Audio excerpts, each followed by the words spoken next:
এখনকার আয়োজন কবি আল মাহমুদ স্মরণে সেমিনার শুরু করব।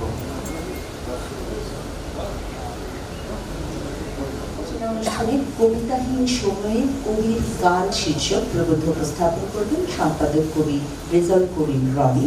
আলোচনা করবেন সম্পাদক কবি সাজ্জাদ শরীফ। সভাপতিত্ব করবেন বাংলা একাডেমির মহাপরিচালক অধ্যাপক মোহাম্মদ আজম। শুধু আমি এখন অনুষ্ঠানের সভাপ্রধান প্রাবন্ধিক ও আলোচকবৃন্দকে মঞ্চে এসে আসন গ্রহণ করবার জন্য বিনীত অনুরোধ জানাচ্ছি।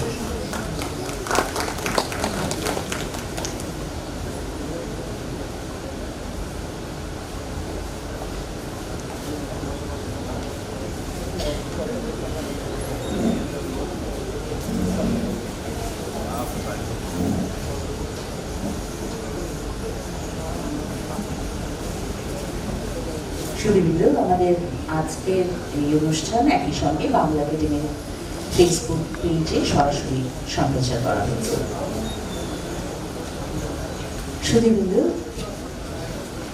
প্রথমেই প্রবন্ধ উপস্থাপন। কবিতাহীন সময়ে কবির কাল শীর্ষক প্রবন্ধ উপস্থাপন করবেন সম্পাদক কবি রেজাউল করিম রনি। আমি তাকে প্রবন্ধ উপস্থাপনের অনুরোধ জানাই।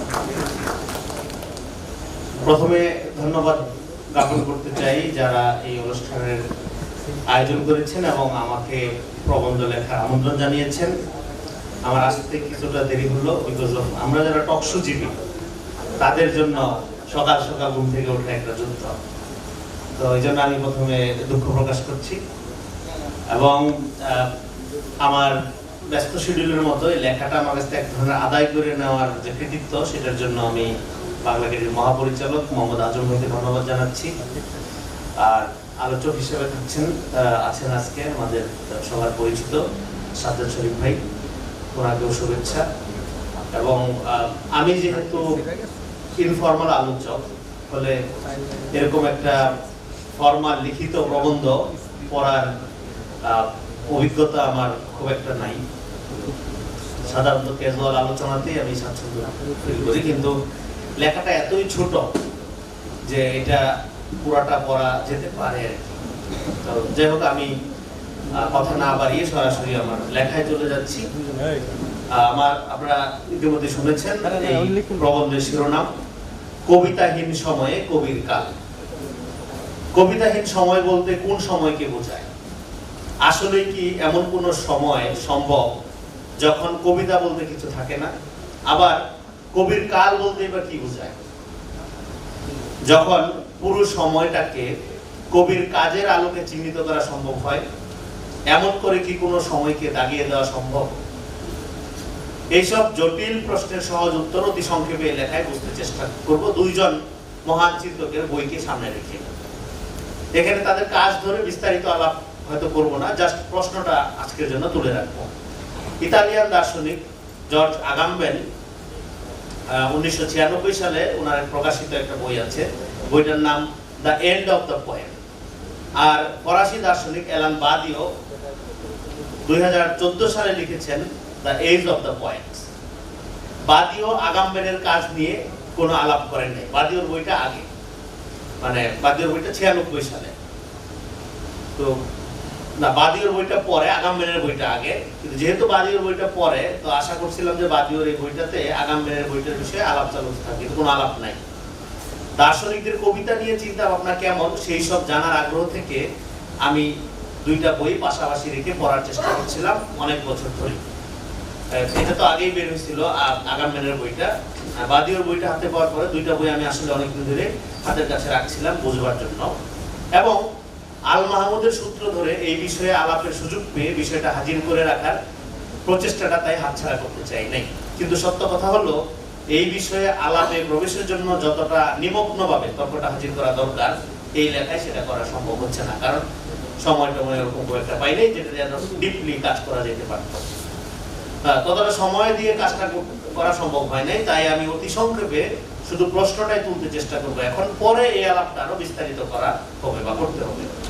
আগাম্বেন এন্ড অফ দ্য পোয়েম বা কবিতার সমাপ্তি বলতে কি বোঝাচ্ছেন তা বইটার নাম প্রবন্ধে পরিষ্কার করেছেন, যেটা এই বইয়ের আপনার 108 নম্বর পৃষ্ঠায় প্রবন্ধটা আছে। প্রবন্ধটা ঠিক লিখিত কোনো প্রবন্ধ না, ওইটাও ওনার একটা এরকম বক্তৃতা লেকচার ছিল, একটা আলোচনা, তো উনি এটা প্রেজেন্ট করেছিলেন আর কি। তো সেখানে তিনি সাউন্ড অ্যান্ড মিনিং এই দুইটা টেনশন কবিতা কিভাবে ডিল করে সেইটা এবং কবিতার সাথে দর্শনের সম্পর্ক কি তা নিয়ে কথা বলেছেন।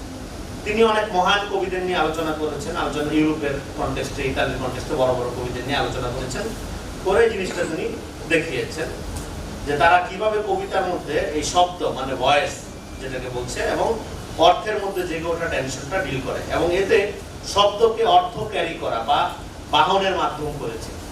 শব্দ দুইটা, একটা হলো সাউন্ড, যেরকম সাউন্ড শব্দ করে যেটা আমরা, আরেকটা হলো মিনিং অর্থে, ওয়ার্ড।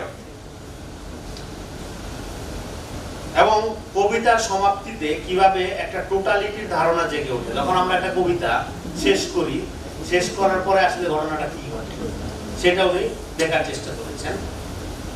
কবিতা শেষ হওয়ার সাথে সাথে এই টোটাল ইউনিটির বিষয়টির আলোচনা দর্শনের ইতিহাসে আগামনের একটা মৌলিক কন্ট্রিবিউশন। কবিতার দার্শনিক দিক নিয়ে, দর্শনের সাথে কবিতার সম্পর্ক নিয়ে অনেক দার্শনিক পৃথিবীতে গুরুত্বপূর্ণ কাজ করেছে। হ্যাঁ, এর মধ্যে আপনার হাইডেগারের কথা বলা যেতে পারে। হাইডেগারের ট্রুথ, পোয়েট্রি অ্যান্ড ল্যাঙ্গুয়েজ নামে বিখ্যাত বই আছে। কিন্তু এখানে আগামবেন যেটা কন্ট্রিবিউট করলো, খুব ছোট্ট 2.5 পাতার আলোচনা, মূল যে লেখাটা, সেখানে এই যে এন্ড অফ দ্য পয়েন্ট, কবিতার শেষ হওয়ার পরে যে ঘটনাটা ঘটে, আসলে কি ঘটে, এটা নিয়ে ফিলোসফিক্যালি ওই অর্থে আর কোনো ফিলোসফার কন্ট্রিবিউট করে নাই বা ইন্টারভেনশন করে নাই, যেটা আগামবেন এখানে করেছেন। তো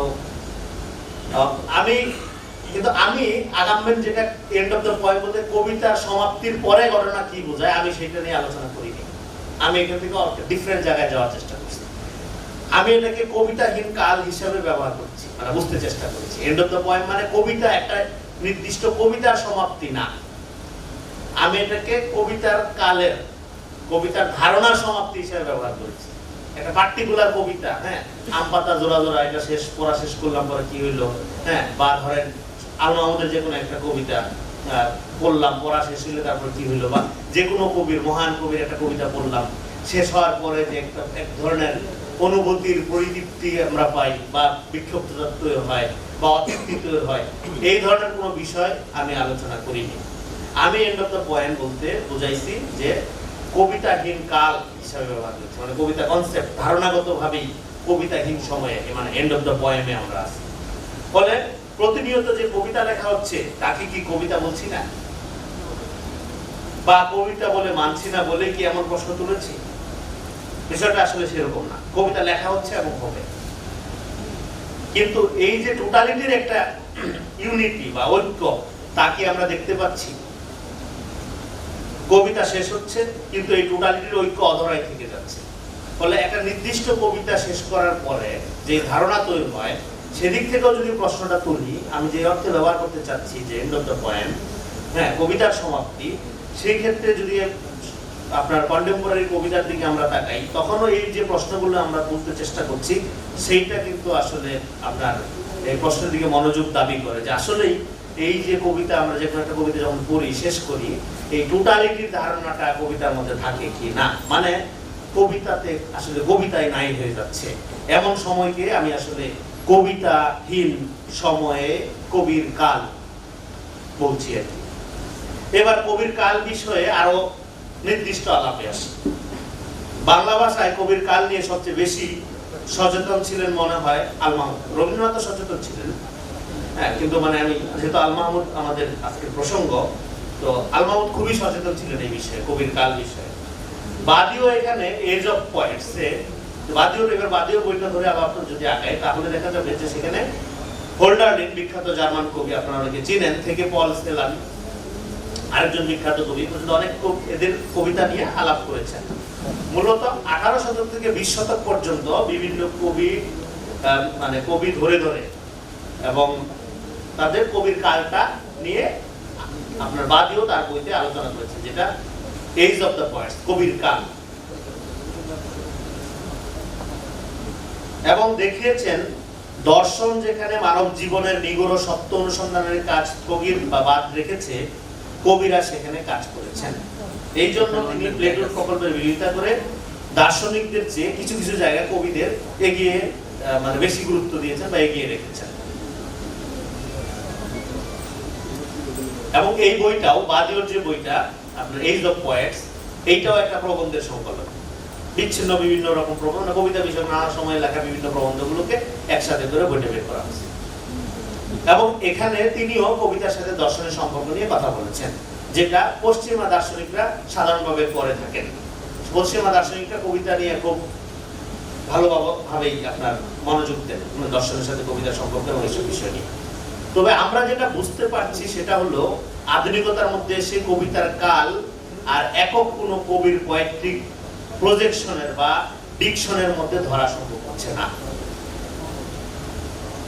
এই পর্বে কবির কালের বদলে কালের কবিদের আমরা দেখতে পাচ্ছি। মানে আগের যেমন মানে মডার্নিটির আগের আমলটাতে বিভিন্ন কবির নামে তার সময়টাকে বা কবির কালের আলোকে সেই সময়টাকে আমরা চিহ্নিত করতে পারতাম। হ্যাঁ, মানে ধরেন আপনি এই মিল্টন, গেটে বা আমাদের রবীন্দ্রনাথ এরকম নাম আপনি পাবেন, কিন্তু এখন আমরা যেটা দেখতে পাই এটা মানে কবির কালের বদলে কালের কবি, কালই নির্ধারণ করে দেয় কবিকে, কবি আর কাল নির্ধারণ করে না, উল্টাই গেছে জিনিসটা। এই জন্য আধুনিক সব কবির কবিতা জীবনানন্দ দাশের মতো মনে হয় কোনো কোনো সময়।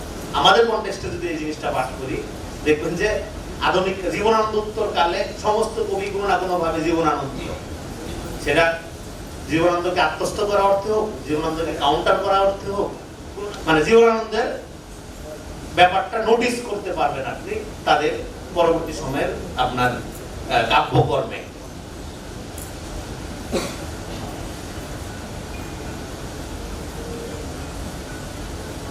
এখানে দেখা যাচ্ছে কবি নয়, কালই প্রধান হয়ে উঠছে। আর সেই কালকে পয়েট্রিক ভাবে মোকাবেলা করতে গিয়ে কবিতা টোটালিটি বা ইউনিটিটা হারাচ্ছে, যেটা মডার্নিটি পিরিয়ডের মধ্যে আমরা খুব ভালোভাবেই দেখতে পাই। সেই দিক থেকে আগামবেনের প্রশ্নটাকে যদি বাদিওর প্রজেকশনের সাথে মিলিয়ে পাঠ করা যায়, এখন দেখা যাচ্ছে কবির কাল বলে কোনো কিছু আর নেই, সবাই কালের কবি। এবং কালকে আল মাহমুদও ভয় পেতেন, এই জন্য তিনি লিখেছেন কালের রেদার টানে সর্বশিল্প করে থর থর। একজন কবি তার কালকে শাসন করতে চায়, মানে পোয়েটিক ডিকশন অর্থে যদি আমরা চিন্তা করি তাহলে এটা কবিদের এটা একটা কমন বৈশিষ্ট্য, সে তার কালকে শাসন করতে চায়। কিন্তু যখন সেটা করতে গিয়ে তিনি কালের খপ্পরে পড়ে যান, তখন তার জন্য একটা বিরাট হতাশার মানে বিষয়টা তার জন্য বিরাট হতাশায় পরিণত হয়। আধুনিক সময়ের এই বিচ্ছিন্নতাকামী স্বভাবের চিহ্ন এই জন্য আধুনিক কবিতাকে বিষাদের খনি করে তুলেছে। আধুনিক কবিতার একটা অন্যতম প্রধান বিষয় দেখবে বিষাদ, যেটা ওই অর্থে আধুনিকতার মানে প্রি মডার্ন সময়ের কবিতার মধ্যে আপনি ওই অর্থে পাবেন না, মানে প্রধান বিষয় আকারে পাবেন না। এত বহুধা স্রোতে বিভক্ত এত এত শিল্পকে এই সময়ে আসন ছেড়ে দিয়েছে যে কবির একক কাল নির্মাণের সেই সাধনার শক্তি কোনো অর্থ তৈরি করতে পারছে না, বা সেই কবির জন্ম সম্ভব হচ্ছে না, কারণ সময় বিচ্ছিন্ন হয়ে গেছে। টোটালিটির ইউনিটি নাই হয়ে যাচ্ছে আমাদের যাপনের বাস্তবতায়। এই সময়ে কবির কাল যেমন সম্ভব হচ্ছে না, তেমনি কবিতার সমাপ্তি ঘোষণার সুযোগ তৈরি হচ্ছে। কিন্তু এই সময়েও এমন কবির জন্ম সম্ভব হয় যারা এই টেনশনটা ফিল করতে পারে। এই যে এতক্ষণ যে আলোচনাটা করলাম, এই যে বিচ্ছিন্নতা, মানে কালের কবি না মানে কবি তার কাল তৈরি করতে না পেরে কালের কবি হয়ে উঠছেন, হয়ে ওঠার যে আপনার হতাশাটা, এটা কেউ কেউ ফিল করতে পারেন এবং এই বিষয়গুলো কবিতার মাধ্যমে মোকাবেলাও করেন। কবির কাল কায়েম করতে না পারলেও কালের কবি হয়ে ওঠেন, তখন মোকাবেলা করতে করতে কালের কবি হয়ে ওঠেন, এবং এটা খুবই রিস্কি একটা কাজ। যেমন একজন কবি যদি কালের চলতে একটা ট্রেন্ড বা মতাদর্শকে কাব্যিকভাবে হাজিরের চেষ্টা করেন এবং সেই মতাদর্শ বা দার্শনিক অবস্থান রাজনৈতিক বা চিন্তার দিক থেকে যদি পরাজিত হয়, তখন সেই অমিত সম্ভাবনাময় কবির ভাগ্যে নেমে আসে বিরাট বিস্মৃতির বিষাদ। এটা আমরা আমাদের রাজনৈতিক ইতিহাসে বিভিন্ন সময় আপনারা দেখতে পাই। যেমন পাকিস্তান ভেঙে যাওয়ার পরে ফররুখ আহমদ এবং লীগ প্রযোজিত বাঙালি জাতীয়তাবাদী রাজনৈতিক ধারা পরাজিত হওয়ার পরে বিশাল তথাকথিত প্রগতিশীল কবি সাহিত্যিক কালের স্রোতে ভেসে গেছে। জাতীয় জীবনে তাদের আর তেমন কোনো রেলেভেন্সি নাই। তবে শিল্প সাহিত্যের হেরিটেজ, ইতিহাস, ভাষার কারুকাজ ইত্যাদির জন্য এরা হয়তো প্রাসঙ্গিক থাকবে, কিন্তু যে চিন্তাটা তারা সাহিত্যের মধ্যে ম্যানিফেস্টেশন করছে, প্রকাশ করেছে, সেই চিন্তা যেহেতু দার্শনিক এবং রাজনৈতিকভাবে পরাজিত, সেটার আর কোনো রেলেভেন্সি নেই। কিন্তু তাদের কালজয়ী বলা যাবে না, কালই তাদের উপর জয়ী হয়েছে। কারণ তারা একটা নির্দিষ্ট চিন্তাকে এমন ভাবে অজেয়, অপরাজেয় এবং অপ্রতিদ্বন্দ্বী, অক্ষয় ধরে নিয়েছিল যে সেই চিন্তা যখন ক্ষয় হয়ে গেছে, তারও যে এসেন্স বা সাবস্টেন্স সেটাও হারাই গেছে। তারা কালের কল বা ডাক বুঝতে ফেল করেছে। হ্যাঁ, কালের ডাকটাকে তারা একটা নির্দিষ্ট ফ্রেমের মধ্যে আটকে চিন্তা করার কারণে হ্যাঁ কালের এই যে প্রবাহমানতা সেটাকে আসলে বুঝতে ফেল করেছে। এই কাল ভীতি আল মাহমুদেরও ছিল। কালের কলস নামে কবিতার বই লিখেছেন বলে এই কথা বলছি না। আল মাহমুদের কাব্য প্রকল্পের মধ্যে উপরে আমরা যে বিষয়টা আলোচনা করতে চেষ্টা করলাম, তার মোকাবেলার ধরনটা ছিল দেখবার মতো।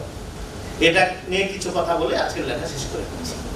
আল মাহমুদ যে পোয়েট্রিক অ্যাস্থেটিক ধারণ করেন তা ছিল তার কাব্য দর্শনের বিপরীত। আল মাহমুদের যে কাব্য দর্শন মানে পোয়েট্রিক ডিকশন, তার যে মানে কাব্যিক প্রকল্প আর সে যে নান্দনিক পরিকাঠামোর মধ্যে কাজ করছে, এটার মধ্যে একটা কন্ট্রাডিকশন ছিল। অন্যদিকে তিনি যে স্পিরিট ধারণ করেন, তার প্রকাশ উপযোগী নান্দনিক প্রাতিষ্ঠানিক কাব্য কাঠামো গড়ে তুলতে পারেন নাই, এবং সেটা কি হবে তা ঠিক করতে পারেন নাই, বা বিকল্প কোনো নান্দনিক অভিমুখ তৈরি করতে পারেন নাই। কিন্তু তিনি কবি, তিনি জানেন জীবনানন্দ দাশে বিলীন হয়ে যাচ্ছে কবিকুল, জীবনানন্দ জসীমউদ্দিন হয়েও পার পাওয়া যাবে না। তিনি বারবার ফিরে গেছেন, তাই ফিল করেছেন যে কবির একটা দেশ দরকার। এটা বারবার বলতেন, আসলে দেশ না, নিজের কাল ও কম বোঝাতেন। এটা আমি আল্লাহর সময় যখন যার সাথে যখন আমি আলাপ করেছি, আমি তার ইন্টারভিউ নিয়েছি, তখনও উনি বারবার দেশ, কবির একটা দেশ লাগে, দেশ লাগে এই কথাটা যখন বলতো, তখন আসলে দেশের মানে মডার্ন স্টেট অর্থে দেশকে উনি মিন করতো। উনি আসলে একটা কম, কমিউনিটি, হ্যাঁ এরকম ভাবে বোঝাইতো, এবং একটা সময় কালকে বোঝাইতো। হ্যাঁ, যেটাকে স্বপ্ন, ভাষা ও ইতিহাসের আলোকে কাব্যিক প্রজেকশনের মধ্যে আনাই মহান কবির কাজ, এটা তিনি জানতেন। এটা আল মাহমুদের বহু লেখা, বহু ইন্টারভিউতে আপনি পাবেন যে আল মাহমুদ বলতে কবির কাজ কি, জাতিকে স্বপ্ন দেখা। মানে কথাটা অত মহান না, কিন্তু শুনতে সুন্দর।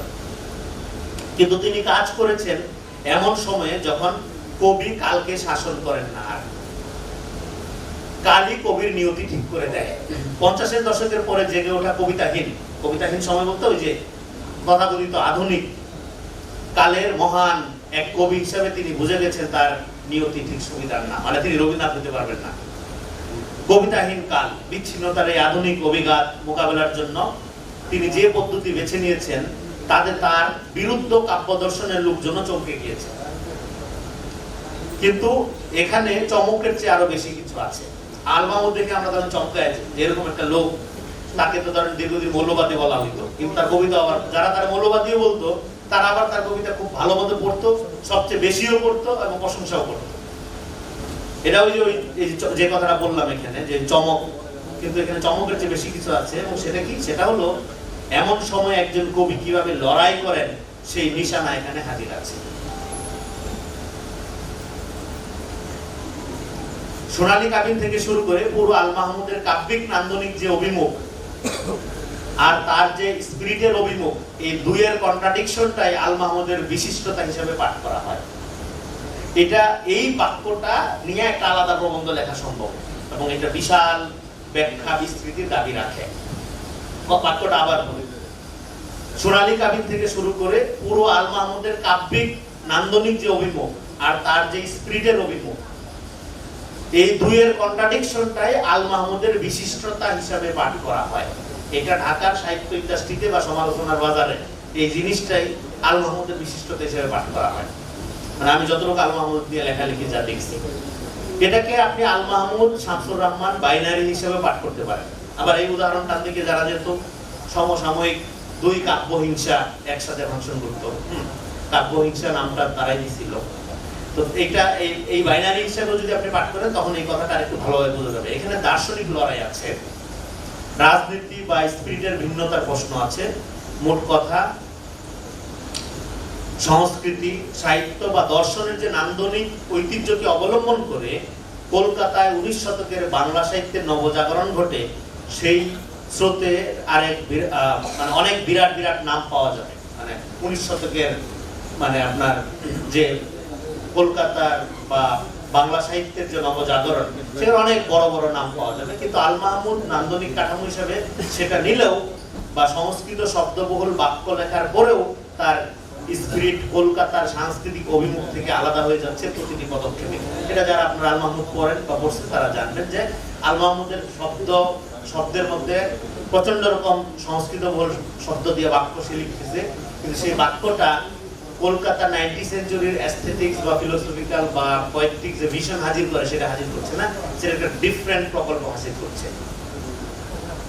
কিন্তু মানে আল মাহমুদ নান্দনিক কাঠামো হিসেবে সেটা নিলেও সংস্কৃত বহুল শব্দ দিয়ে বাক্য লেখার পরেও তার স্পিরিট কলকাতার সাংস্কৃতিক অভিমুখ থেকে আলাদা হয়ে যাচ্ছে প্রতিটি পদক্ষেপে। পূর্ব বাংলা বা পরে বাংলাদেশ যেভাবে হাজির হচ্ছে আল মাহমুদে, তার উপযোগী নয়া নান্দনিক সূত্র তিনি আবিষ্কার করছেন না বটে, কিন্তু নয়া ইমাজিনেশন হাজির করছেন সেই পুরানা প্রতিষ্ঠিত নান্দনিক কাঠামোতে। এটা খুবই মানে ইন্টারেস্টিং। প্রচলিত কাব্যধারাতে তিনি গড়ে উঠছেন। রবীন্দ্রনাথ ঠাকুরের দানবীয় প্রতিভার গ্রাস থেকে বাঁচার জন্য 30-এর কবিকুলের আধুনিকতাকে বরণের যে আন্দোলন, হ্যাঁ, সেখানে আল মাহমুদ গ্রহণযোগ্য হয়ে উঠছেন। এটা আপনারা জানেন যে আল মাহমুদ তার যে বুদ্ধদেব বসুর যে কবিতা পত্রিকা, সেই কবিতা পত্রিকায় তখন লেখা ছাপানো হওয়াটা ছিল সার্টিফিকেট পাওয়ার মতো, হ্যাঁ, সেইখানে সেও সার্টিফিকেট প্রাপ্ত, তার লেখা ছাপা হয়েছে। পলিটিক্স অফ অ্যাস্থেটিক্স নিয়ে বিস্তারিত আলাপ করতে পারলে এই বিষয়টা আরো পরিষ্কার করা যেত। উপরে যে আলাপটা করলাম এটা বেসিক্যালি পলিটিক্স অফ অ্যাস্থেটিক্স নিয়ে লম্বা আলাপ করতে পারলে তখন এটা আরো সুন্দর করে আরো গোছায়া বা আরো ডিটেইল করা যাবে। এখানে জাস্ট সূত্রটা তুলে রাখলাম। আজ আর সেটা সম্ভব না। এখানে আমরা যেটা দেখতে পাচ্ছি তা হলো কলকাতার যে সাহিত্যিক ও নান্দনিক রুচি, তার মধ্যে সেই সূত্র ধরে প্রবেশ করেই আল মাহমুদ তার স্বদেশ ও স্বভূমির চিত্রটা বা স্পিরিটটা হাজির করে ফেলেছেন। সোনালী কাবিন দেখলে আপনি এই কথার সত্যতা পাবেন। ফলে তিনি কবির কাল কায়েম করতে না পারলেও কালের কবি হিসাবে এককভাবে টিকে গেলেন এবং কলকাতার আপনার সাহিত্যিক বা সমালোচক মহলে আল মাহমুদ কিন্তু আর্লি স্টেজে ব্যাপক প্রশংসিত। এই লেভেলে প্রশংসিত কবি খুব কম পাওয়া যায়। মানে একটা দুইটা বই বাইর করে এসে বড় বড় পুরস্কার জিতে ফেলছে কলকাতার, মানে সে তার নিয়ে মাতামাতি শুরু হয়ে গেছিল, যেটা পরে মনে হয় না আর কোনো কবির ক্ষেত্রে এইভাবে ঘটছে। মানে অল্প একটা দুইটা কাজের মধ্যে এত বড় সেলিব্রেশন পাওয়া। ফলে কবিতাহীন কালে, এই যে বিচ্ছিন্নতার কাল জীবনানন্দ এসে গেল, কবিতাহীন কালে তিনি এই যে কবিত্ব শক্তির প্রকাশ করে গেলেন, তার ফলে আমরা একজন রবি ঠাকুর বা গেটে পাই নাই, কিন্তু আল মাহমুদকে পেয়েছি, যিনি সমগ্র বাংলা সাহিত্যের অনুগামী হয়েও আলাদা। এই বিশিষ্টতা বড় কোনো গৌরবের কথা না। এখন এই যে আলাদা, এই যে বিশিষ্ট আল মাহমুদ, এটা বড় কোনো গৌরবের কথা না, এটা এক ধরনের আত্মরক্ষার কৌশল, যে কৌশলটা বেশিরভাগ কবি আসলে নিতে পারেন না। বিচ্ছিন্নতার ভয়কে মোকাবেলার এই সাহসী আল মাহমুদের গৌরব আসলে। কিন্তু এটাকে বাংলাদেশে নতুন সিভিলাইজেশনাল প্রকল্পের আলোকে পাঠ করলে দেখা যাবে তিনি তার কালের কবি হওয়ার সক্ষমতা নিয়ে জন্ম নেওয়া কাল তৈরি করতে পারেন নাই, বরং কালের কবি হয়ে উঠেছেন। ফলে আল মাহমুদ পাঠ একদিক থেকে আমাদের এই বিষয়টি বুঝতে সাহায্য করে যে কিভাবে একজন কবি কবিতাহীন সময়ে তার কালকে মোকাবেলা করতে করতে কোন রকম রেদার টানে টিকে থাকতে চেষ্টা করতে করতে শেষ হয়ে যান। আল মাহমুদকে নিয়ে যারা বিকল্প সাংস্কৃতিক ও রাজনৈতিক প্রকল্প তৈরির চেষ্টা করেছেন বা করেন, তারা করেন আপনারা জানেন, তাদের গঠনমূলক প্রাতিষ্ঠানিক সফলতার বদলে প্রতিক্রিয়াশীল হয়ে উঠবার নিয়তির দিকে তাকালে আমার এই বক্তব্য আরো পরিষ্কার হয়ে উঠবে। মানে যারা আল মাহমুদকে একটা মুসলিম জাতীয়তাবাদের প্রজেকশন আকারে চিন্তা করে, কিন্তু আল মাহমুদের এন্টার অ্যাস্থেটিক্স হইল কলকাতার যে বাঙালি এনলাইটেড 19 শতকের যে অ্যাস্থেটিক্স গড়ে উঠছিল, তার ভিতরে তার সমস্ত লিটারারি প্রজেকশন। হ্যাঁ, তো ফলে এই আল মাহমুদকে নিয়ে টানাটানিটা যদি দেখেন, তখন দেখবেন যে এটা তারা বিকল্প একটা নান্দনিক ইনস্টিটিউশন করার বদলে এটা রিঅ্যাকশনারি জায়গা থেকে আল মাহমুদকে প্রজেক্ট করতেছে। কলকাতার তাবৎ সাহিত্যিক কৌশল ও সফলতার রাজনৈতিক এজেন্সি হিসেবে গড়ে ওঠা বাঙালি জাতীয়তাবাদী স্বৈরতান্ত্রিক রাজনৈতিক শক্তির পরাজয়ের পরেও একটা বিকল্প ধারা বা কাউন্টার কালচার যে তৈরি করা যাচ্ছে না, তার কারণ হলো এরাও আল মাহমুদের দেখানো মতোই হাঁটছে। এরাও পরাজিত স্পিরিট বা বিশাল সেই হেরিটেজকে বাইপাস করার পদ্ধতি জানে না। তারা তাদের প্রকল্প হাজির করতে চায় পরাজিতের নান্দনিক সূত্রকে অনুসরণ করে। তারা যদিও মনে করে তাদের সত্য অনেক বেশি সুপিরিয়র, কিন্তু বলতেই হবে তাদের মেথড সেই পরাজিতের। মানে আপনি ভালো জিনিস হাজির করবেন, সেটার পদ্ধতিটাও ভালো হইতে হবে। আপনি সুপিরিয়র বা সুপিরিয়র ঠিক শব্দটা সঠিক না, মানে আপনি হায়ার অ্যাস্থেটিক্স হাজির করবেন, তার মেথডটাও হায়ার হইতে হবে। ট্রুথ এন্ড মেথডের প্রশ্ন। হ্যাঁ, ওই যে এখানে বলছি এটা রাইট। মানে ট্রুথ এন্ড মেথডের মধ্যে যে ঐক্য দরকার সেটা নাই আর কি। এরা আপনার গাদামারের বিখ্যাত লেখালেখা করলে আপনারা দেখবেন। বা নিজের সত্যকে আবিষ্কার করার পদ্ধতিও যে সত্যানুগ হওয়া জরুরি, সেই পরিশ্রম ও রেভলিউশনারি স্পিরিটের ঘাটতি কাউন্টার কালচার তৈরির প্রক্রিয়াকে রিঅ্যাকশনারি ধারা হিসেবে গড়ে তুলেছে। এটা বড় ব্যাখ্যা করা যাবে। এই সমস্যার সমাধানের জন্য আমাদের যে পদ্ধতিগত ও দার্শনিক অভিনিবেশ দরকার, তার ঘাটতি আছে। করাপ্ট সাংস্কৃতিক ইন্ডাস্ট্রির আসর কাটিয়ে এই কঠিন ও বৈপ্লবিক পথে হাঁটার মতো মহান প্রতিভার অপেক্ষায় সবসময় থাকে একটা জাতি। সো এই ছিল আমার প্রবন্ধ। ধন্যবাদ সবাইকে। এতক্ষণ তথ্যবহুল প্রবন্ধ শুনলেন। এবার আলোচনা করবেন সম্পাদক কবি সাজ্জাদ শরীফ। আমি তাকে আলোচনা করবার জন্য বিনীত অনুরোধ জানাচ্ছি।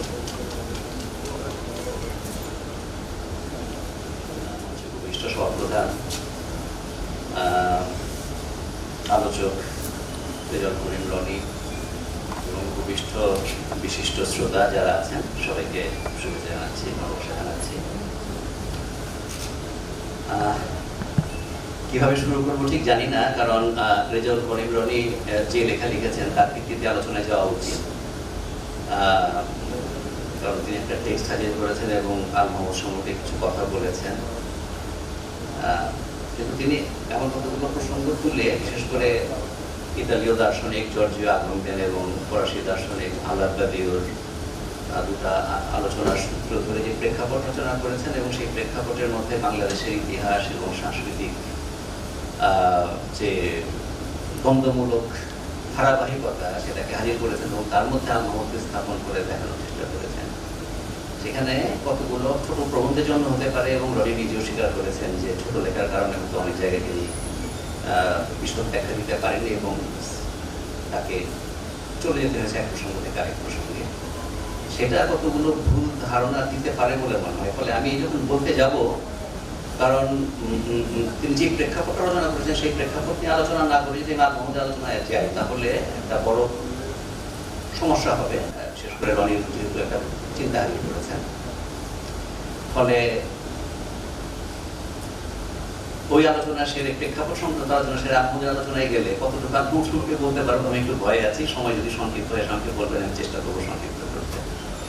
প্রথম কথা হচ্ছে যে জর্জিও আগমবেনের যে লেখাটা এন্ড অফ দ্য পোয়েম, এটাতে উনি আসলে কি বলতে চেয়েছেন, এটা একটা আলোচনার ব্যাপার আছে। এটা আলোচনা করলে বোঝা যাবে যে ওখান থেকে যে কবিতাহীন কালের মধ্যে আসতে চেয়েছেন সেটা কতটুকু যুক্তিযুক্ত হবে সেটা ঠিক আমি জানি না। আগমবেন বলতে চেয়েছেন এটা যে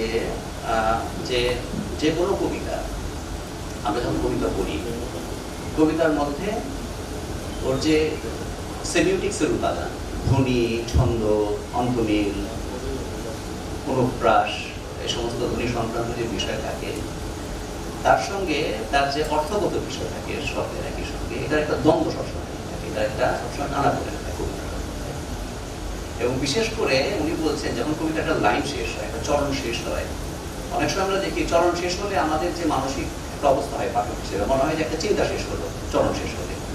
কিন্তু দেখা যায় তারপরে লাইনে দেখতে পাচ্ছি আমরা সেই চরণটা আসলে শেষ হয়নি, পরের চরণে গিয়ে আবার সেই চরণটা নতুন করে মাঝপথে গিয়ে শেষ হচ্ছে বা আমাকে নতুন একটা চিন্তা ঢুকিয়ে দিতে হচ্ছে। মানে বাক্য শেষ হচ্ছে কিন্তু চিন্তা শেষ হচ্ছে না। ফলে বাক্য এবং চিন্তার ধ্বনি এবং চরণের যে দ্বন্দ্ব হতে থাকে, এই দ্বন্দ্ব কবিতাটাকে, এই দ্বন্দ্বের মধ্যে দিয়ে কবিতা তৈরি হয়। এটা হচ্ছে আগামবেনের কথা। কিন্তু মুশকিল হচ্ছে আগামবেন বলছেন যে কবিতা যখন তার শেষ চরণে গিয়ে পৌঁছায় তখন তো কবিতার চরণটার পরে চরণে যাচ্ছে না, কবিতা শেষ হয়ে যাচ্ছে। ফলে ওইখানে চিন্তা এবং সেমিওটিক্স এবং সিমান্টিক্সের যে লড়াইটা সেটা শেষ হয়ে যায়। ফলে মূলত কবিতা, ওখানে কবিতা থাকে না। উনি বলছেন কবিতা আসলে এক ধরনের ওইখানে একটা স্টেটমেন্টের ওখানে হয়ে যায় সেই স্টেটমেন্ট দিয়ে, কারণ এটা and of the poem, and of the poem. যে কান্না পড়ার পর তিনি একটা দার্শনিক প্রশ্ন তুলেছেন সেখানে, যে যেটা নিজে গিয়ে শেষ হয়ে যায় শেষ চরণে, সে তার সম্ভাবনাকে কিভাবে টিকিয়ে রাখে পুরো কবিতার মধ্যে, সে তার এটা কি তার সীমা। উনি বলছেন না কিন্তু তাদের যে কবিতা খাটো হয়ে যাচ্ছে, উনি বলছেন এটাই কবিতার স্বভাব। হ্যাঁ, এবং ওইটা একটা টোটালিটির মধ্যে গিয়ে পৌঁছায় তখন। তো এটা হচ্ছে আগামবেনের কথা। এটা থেকে মানে আমি বলছি এটা হচ্ছে উনি সাধারণভাবে কবিতা সম্পর্কে বলছেন, কিন্তু আমি মনে করি ব্যক্তিগতভাবে এটা আমার মানে আমি ছোট মানুষ, আগামবেনকে নিশ্চয়ই প্রশ্ন করার তোলার মতন অত সক্ষমতা আমার নাই, কিন্তু আমি মনে করি যে আমাদের প্রশ্ন করার সক্ষমতা থাকা উচিত যত বড় দার্শনিকই হোক না কেন যে কোনো দেশে, এবং এই তত্ত্বগুলো তোলা উচিত। ধরুন আগামবেনের যখন এই তত্ত্বটা আমি পড়ছি তখন আমার মাথার মধ্যে কি চিন্তা হবে, একটা হচ্ছে আগামবেন যে কবিতার কথাটা বলছেন যে চরণ শেষ হচ্ছে এবং পরের চরণে আবার গড়িয়ে পড়ছে কবিতাটা, আগামবেন একটা শব্দ ব্যবহার করেছেন, এই কথাটা বলা দরকার, এনজামমেন্ট বলে একটা শব্দ বলছেন। এনজামমেন্ট মানে হচ্ছে যে যেটা ছাপিয়ে যাচ্ছে, ছড়িয়ে যাচ্ছে, যেটা একটা জায়গায় সীমাবদ্ধ থাকছে না, একটা লাইন শেষ হলো কিন্তু আর শেষ হলো ঢুকছে পরের লাইন চলে গেল, এবং ওইটা হচ্ছে তার মূল দার্শনিক দ্বন্দ্বের জায়গা, যেটা এক্সপ্লোর করার জায়গা। এখন ভাবুন যদি আমি প্রশ্ন তুলি যে আগামবেন যে এই কবিতার এই স্বভাবটাকে পর্যালোচনা করছেন, এই পর্যালোচনা কোন কবিতা, কোন ধরনের কবিতা? নিশ্চিতভাবে কবিতা এটা 300 বছর আগে কবিতা হওয়া উচিত না, কারণ প্রিন্টিং টেকনোলজির আগে যে কবিতা তৈরি হয়েছে সেখানে আমি কবিতা শুনছি, কানের সঙ্গে কবিতা সম্পর্ক। যখন আমি কানে কবিতা শুনছি তখন লাইন শেষ হচ্ছে কি হচ্ছে আমি জানি না, সেখানে কিন্তু আমি কবিতা শুনছি। কিন্তু গুটেনবার্গের আসার পরে কবিতা যে রূপ পরিগ্রহ করলো প্রিন্টিং টেকনোলজি আসার পরে, তখন আমি কবিতা দেখছি, তখন শ্রুতি এবং দেখা এবং শোনার মধ্যে একটা দ্বন্দ্ব হচ্ছে। এটা কিন্তু প্রিন্টিং টেকনোলজি সম্ভব না। তাহলে কি আগামবেন যে প্রস্তাব করছেন, তাহলে কি প্রিন্টিং টেকনোলজির আগে যে সারা পৃথিবী কয়েক হাজার বছর ধরে যে কবিতা লিখেছে সেই কবিতাগুলো কবিতা নয়? এটা বড় প্রশ্ন, এটা আমি আগামবেন জীবিত থাকলে থেকে জিজ্ঞেস করলাম। ঠিক আছে, এটা হচ্ছে সেই সময়কার কবিতা যে কবিতাগুলো প্রিন্টিং টেকনোলজির পরে নতুন যে স্বভাব পরিগ্রহ করেছে কবিতা, 300 বছরের কবিতা, সেই কবিতার নিয়ে আলোচনা করেছেন। এখান থেকে কবিতার কালের মধ্যে যাওয়া যাবে কিনা আমি ঠিক জানি না, এটা হচ্ছে আমার ব্যক্তিগত প্রশ্ন। 1 2 নম্বর প্রশ্ন হচ্ছে যেটা নাকি আলাদাবিও সম্পর্কে বলছে। আলাদাবিও যে প্রবন্ধটা লিখেছেন এজ অফ পোয়েটস, যে লিখেছেন সেখানে তার যে আলোচনাটা, সেই আলোচনাটা বলা দরকার। কারণটা হচ্ছে উনি আলোচনা করেছেন মূলত 19 শতকের শেষ ভাগ থেকে 20 শতকের একটা বড় অংশ জুড়ে কতগুলো গুরুত্বপূর্ণ কবি সম্পর্কে আলোচনা করেছেন, মূলত র্যাবো, মালারমে, অসিক মান্দেলিস্টা, ফের্নান্দো পেসোয়া এবং পাউল সেরান সম্পর্কে এই কজন কবি সম্পর্কে আলোচনা করেছেন। যদি আমি ভুল না করে থেকে বুহাগে পড়েছি, ভুল হলে রনি আমাকে নিশ্চয়ই শুদ্ধ করে দেবেন। তো এই আলোচনাগুলোর মধ্যে তিনি বলছেন কি হচ্ছে জিনিসটা এই সময়টা একটা ঘটনা ঘটছে, এটা যে এই সময় কতগুলো বড় বড় প্রশ্ন উঠে গেছে, কতগুলো বাস্তব লড়াই, রাজনৈতিক লড়াই পশ্চিম হয়েছে, এবং কতগুলো পুরনো প্রতিষ্ঠানের পতন ঘটছে, নতুন প্রতিষ্ঠানের উদ্ভব হচ্ছে। এটা বুঝতে হবে ধর্মীয় যে কর্তৃত্ব এবং কর্তৃপক্ষের যে শক্তি এবং নিগড় সেটা শিথিল হয়ে যাচ্ছে, এবং মেটাফিজিক্স নিয়ে প্রশ্ন হচ্ছে, অন্টোলজিক্যাল নতুন ফিলসফির মধ্যে অন্টোলজিক্যাল কোয়েশ্চেন নিয়ে প্রশ্ন হচ্ছে। ফলে দর্শনের মধ্যে কতগুলো হাজির হয়েছে, নতুন পরিস্থিতি হাজির হয়েছে যে মেটাফিজিক্স সংকটের মধ্যে পড়ে গেছে, ধর্মীয় কর্তৃত্ব শিথিল হয়ে গেছে, এবং তিনি দেখছেন যে সেই সময়টায় দর্শন দুর্বল হয়ে পড়েছে। কারণ মেটাফিজিক্সের যে দীর্ঘ ঐতিহ্য, কান্টের মতন, হেগেলের মতন বড় বড় দার্শনিক যে মেটাফিজিক্স স্থাপন করেছিলেন সেটা হঠাৎ করে এমন প্রশ্নের মুখে জর্জরিত হয়ে পড়েছে, অন্টোলজিক্যাল নানা রকমের প্রশ্নের মধ্যে দিয়ে। ফলে সত্তা, সময়, ভাষা, পরমতা এই সমস্ত বিষয়গুলো নিয়ে যে মানুষের যে স্বাভাবিক যে ইয়ার্নিং, তার যে তৃষ্ণা এবং আকুলতা এবং প্রশ্ন, সেগুলোর উপর দর্শন দিতে পারছে না, ব্যর্থ হয়ে যাচ্ছে। ফলে কবিরা সে দায়িত্ব নিচ্ছেন, উনি ট্রুথ সার্চিং ফর ট্রুথ, যে সত্যের যে সন্ধান, সেখানে দর্শন অপারগ হয়ে যাচ্ছে বলে কবিরা সে দায়িত্ব নিচ্ছেন। এবং এই সমস্ত কবিদের মধ্যে তিনি বুঝে দেখছেন যে দর্শন যেখানে ফেল করে যাচ্ছে, কবি সে দায়িত্ব নিচ্ছে। তারপর আলাদা যে প্রস্তাবটা আছে, তিনি বলছেন এটা কবিতার সমস্যা না, পরবর্তীকালেও কবিতা সেই প্রশ্ন তোলেনি, ট্রুথ সন্ধান করেনি তা নয়। কারণ বাদীও মনে করেন যে সত্যের কতগুলো ক্ষেত্র আছে, কতগুলো ক্ষেত্র, 4টা ক্ষেত্র বলেছেন, যে ক্ষেত্রগুলোর মধ্যে সত্যের উদ্ভাসন করতে পারে। কি কি তিনি বলছেন যে রাজনীতি, বিজ্ঞান, শিল্প এবং প্রেম, এই চারটা ক্ষেত্র যেখানে সত্যের উদ্ভাসন হবে, ঠিক আছে? তার মধ্যে যে শিল্প বললাম, সাহিত্য তার মধ্যে একটা, তার মধ্যে সত্যের উদ্ভাসন। এরপরও কবিতা সত্যের উদ্ভাসন ঘটায়, কিন্তু তিনি বলছেন যে দর্শন যে দুর্বল, যেহেতু দর্শনকে এরকম দুর্বল হয়ে থাকলে চলবে না। দর্শনের কাজ দর্শনের, কবিতার কাজ কবিতার, কারণ কবিতা দর্শন এক নয়। যদিও কবিতা থেকে দর্শনের সার্চিং ফর ট্রুথ, সত্যের যে সন্ধান, সেটা কবিতার মধ্যে একরকম করে হয়, দর্শনের মধ্যে আরেক রকম করে হয়। দর্শন যে পরাজিত মনে করছে, তিনি দর্শনকে মানে সেই সাহস দিতে চাচ্ছেন যে দর্শনের কাজটা দর্শনের করা হচ্ছে, কবিতার কাছে পরাজিত হয়ে যাওয়ার ব্যাপার নয়, তাকে শক্তভাবে দাঁড়ানো উচিত। কবিতা তার কাজ করুক, দর্শন তার কাজ করুক। এই হচ্ছে দুজনের পজিশন। আমি যদি ভুলে থাকি, আমি ভুল হতে পারি, আমি তত্ত্বকথা তো বুঝি না, আমার তো জ্ঞান নাই, রনি হয়তো তত্ত্বটা ভালো বোঝেন, আমি তো বুঝি না। এটা হচ্ছে আমার নিজের ব্যক্তিগত ধারণা, ঠিক আছে? ফলে এখান থেকে আল মাহমুদ সম্পর্কে এটা বলাটা খুব মুশকিল। কিন্তু আল মাহমুদ সম্পর্কে যদি আমি আসি, আমি ব্যক্তিগতভাবে মনে করি যে আমরা যেই ফ্রেমে দেখেছি, উনি কত যখন বলেন সেই কথাগুলো রনি মতো ঠিকও আছে, খুব ইন্টারেস্টিং আল মাহমুদ সম্পর্কে, সেগুলো আমি বলবো, ঘুরে ধরে বলবো না, কিন্তু আমার কথার মধ্যে দিয়ে আসবে কতগুলো বিষয় হয়তো তার সঙ্গে আমি ডিফারও করবো, কতগুলো জায়গায় একমত হবো। একটু ব্যক্তিগত কথা বলবো, আপনারা কিছু মনে করবেন না। কারণটা হচ্ছে যে আল মাহমুদ সম্পর্কে বলতে গেলে এগুলো বোধহয় বলতে হবে। একটা হচ্ছে যে আমি আল মাহমুদ এসেছিলেন, আমাদের নামকে বলেছিলেন বহু আগে যে তুমি পত্রিকাগুলো পড়ে দেখো 50-60 দশকের, যে আমার নাম কোনো জায়গায় আছে কিনা কবি হিসেবে। এবং ঘটনাচক্রে হাসান হাবিব মারা যাওয়ার পর তার আমি পুরনো লেখ উদ্ধার করার জন্য 40, 50 এবং 60-এর দশকের পত্র পত্রিকাগুলো ঘেঁটেছিলাম, একটা কাজে করতেছিলাম আমার তরুণ বয়সে। তো কৌতূহলে যেটা হয়, পড়তে পড়তে আধুনিক কবি, দর্শক কবি যে সমস্ত আলোচনাগুলো ছিল সেগুলো দেখছিলাম আমি, এবং আমি অবাক হয়ে দেখেছি আল মাহমুদের নাম আসলে কোথাও উচ্চারিত করে হয়নি, হলেও 50 জনের পরে, 20 জনের পরে, 30 জনের পরে। কেন এটা হয়েছে? আমি ব্যক্তিগতভাবে দেখেছি, মানে যে নাম যদি বলি, নাম বলাই যায়, এগুলো তো সত্য কথা। শহীদ কাদির সঙ্গে যখন কথা বলেছি আমি, বা সৈয়দ শামসুল হকের সঙ্গে যখন কথা বলেছি, তারা সবাই স্মরণীয় ব্যক্তি, তারা প্রত্যেকে গুরুত্বপূর্ণ লেখক কবি, আলাদা আলাদাভাবে তাদের বিচার হওয়া উচিত। আল মাহমুদ সম্পর্কে যে সমস্ত গল্প তারা করেছেন সেগুলো খুব শ্রদ্ধেয় গল্প নয়, এটা হচ্ছে একটা বাস্তব। কেন? এরা আর শহীদ কাদির শহরে বড় হয়েছে, জন্ম হয়েছে, শামসুর রহমান শহরে বড় হয়েছেন, এবং সৈয়দ শামসুল হক যদিও রংপুর থেকে এসেছেন, ইংলিশ সাহিত্যে পড়াশোনা করেছেন। এদের মধ্যে যে আরবানাইজেশনটার যে একটা প্রকাশ তাদের মধ্যে হয়েছে, আর আমাদের মধ্যে সেটা ছিল না। পড়াশোনা করেছেন কম, যতটুকু বুঝি ক্লাস 8 পর্যন্ত পড়েছেন, বা জানি না আরো বেশি করতে পারেন। পরবর্তীকালে শুনেছি যে একটু এসএসসি পাস করেছেন, হতে পারে, না হতে পারে, হলিবাকে না হলিবাকে এসছেন, কাজ করেছেন মূলত পত্রিকা প্রুফ রিডার হিসেবে। সেই সময় আমি পত্রিকায় কাজ করি, ফলে আমি জানি যে প্রুফ রিডিং হচ্ছে এমন একটা সেকশন যেটাকে মনে হয় ব্যাকইয়ার্ড অফ দ্য ইনস্টিটিউশন।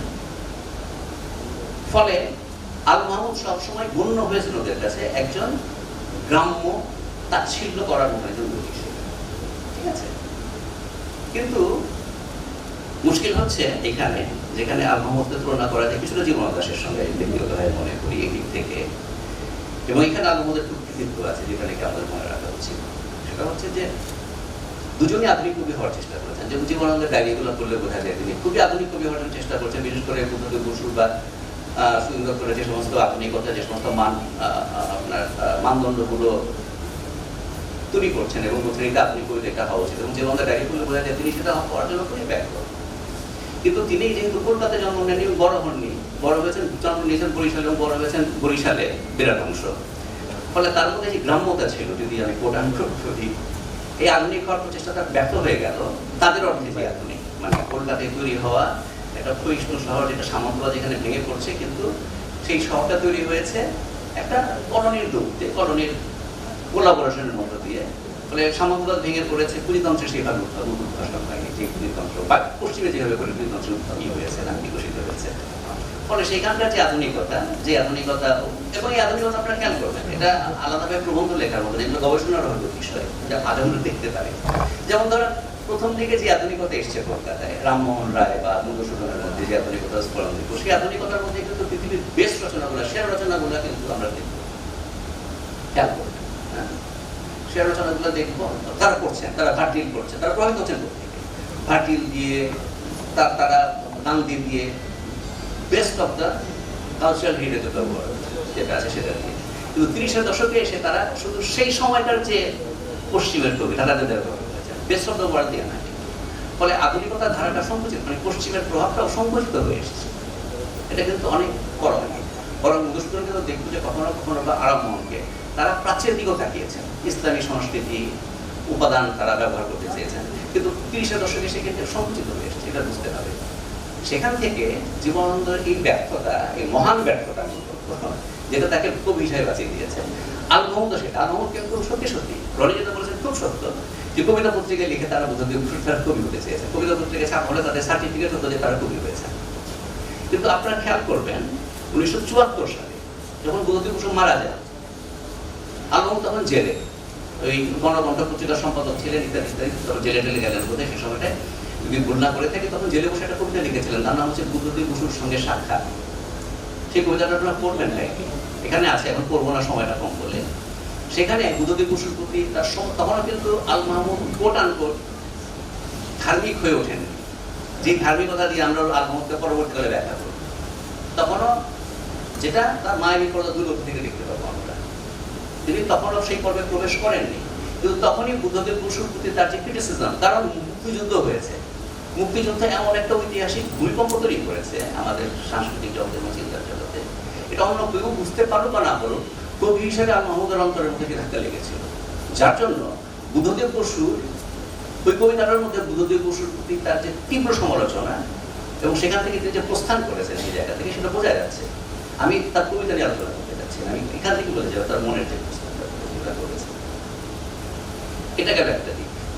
এখন যদি আমরা রনি একটা মন্তব্য বলেছেন, আমার মনে হয় যে এখানে আমাদের কতগুলো জিনিস বোঝা উচিত। আমরা তো ফ্রেমবদ্ধ করে দেখি এবং কবি সাহিত্যিকদের ফ্রেমের মধ্যে ফেলে দেখাটা কতটুকু যুক্তিযুক্ত আমি ঘোরতর আমি মনে করি এটা মনে, কারণ আমি নিজে প্রশ্ন করি এটাকে। ধরা যাক মায়াকোভস্কি যদি এটাই হতো, তাহলে নব্য লৌহ যুগের কবি হোমারকে আমি এখন কেন করবো? আমার কাছে তার কি রিলেভেন্স আছে?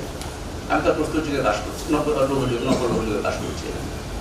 ধরা যাক যে শেক্সপিয়ার আপনার মার্চেন্ট অফ ভেনিসের মধ্যে এরকম ইহুদি বিদ্বেষী, যে শেক্সপিয়ার টেম্পেস্ট কবিতার মধ্যে ক্যালিবানের মধ্যে চরিত্র তৈরি করেছেন একটা উপনিবেশিকদের চরিত্রে এবং সমস্ত কালো রং দিয়ে গেছেন তাকে, শেক্সপিয়ার আমি কেন করতে যাব?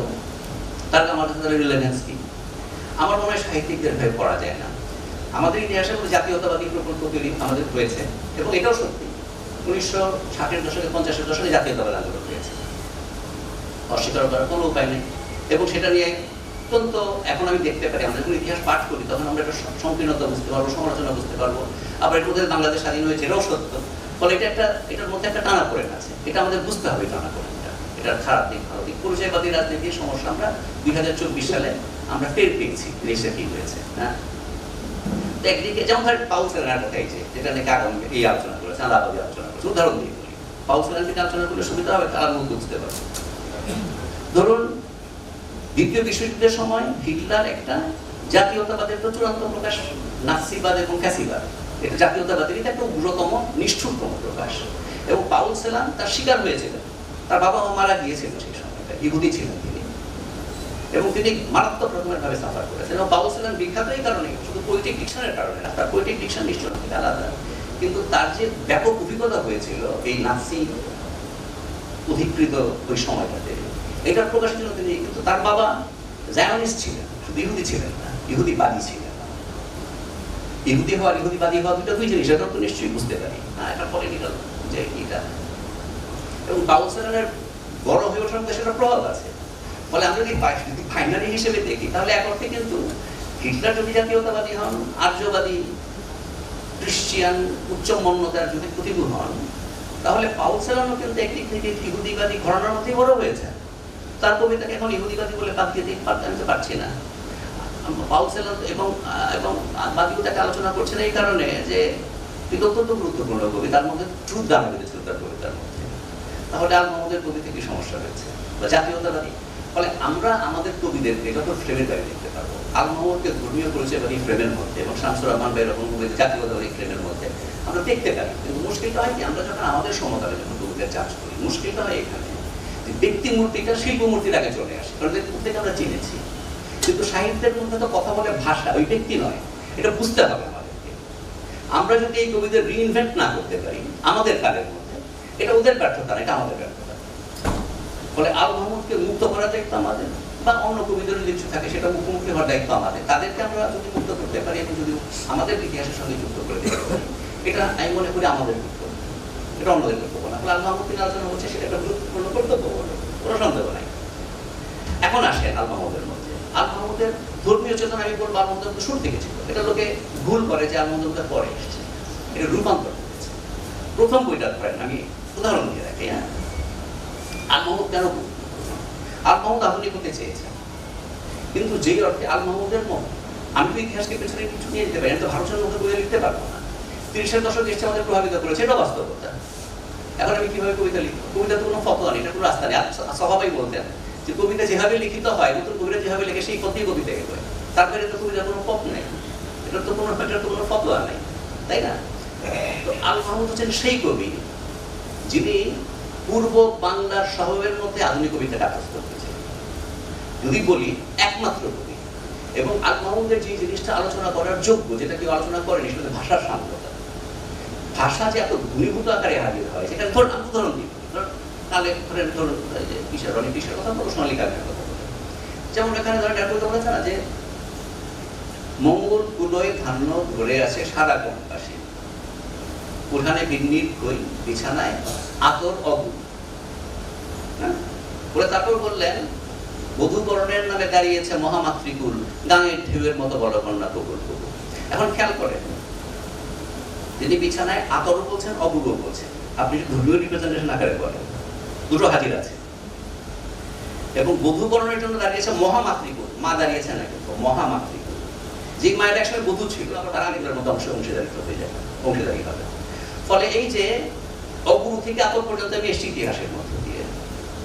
এবং আমি এই যে ধান ধরে আছে একটা কৃষিজীবী সভ্যতার প্রতীক হিসেবে, আমি যদি ধানটাকে ধরি, যে কৃষিজীবী সভ্যতার সেই প্রাচীন কাল থেকে এখন যে কবুল বলছে, যে ইসলাম ধর্ম গ্রহণ করেছে সেই মানুষগুলো, তারা এই মহিলাকে গ্রহণ করছে, যার মধ্যে একই সঙ্গে পুরনো প্রকৃতিবাদী বা সনাত বা এই অঞ্চলের যে কৃষিজীবী আদিম ধর্মের যে উপকরণ, সেটাও রয়ে গেছে বধূবরণ করার সময়, কারণ মঙ্গলকুলে ধান ধরে আছে, আবার কবুলও বলছে একই সঙ্গে।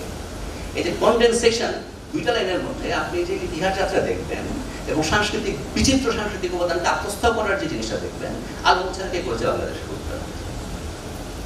ফলে জিনিসটা তো সহজ নয়। আমি যেটা বলতে যাচ্ছি, এখন যে কথাটা বলতে যাচ্ছিলাম, ধরুন তার যে প্রথম বই লোকরকান্ত, আপনি দ্বিতীয় কবিতাটাই দেখেন। দ্বিতীয় কবিতার নাম হচ্ছে প্রত্ন। কি বলছেন? পাথর পাহাড় খুঁড়ে মিলেছে যে করটীয় হার, বিস্তারিত চোখে দেখি আত্মীয় জমধরা কুলি। কেমন মমতা বাড়ে!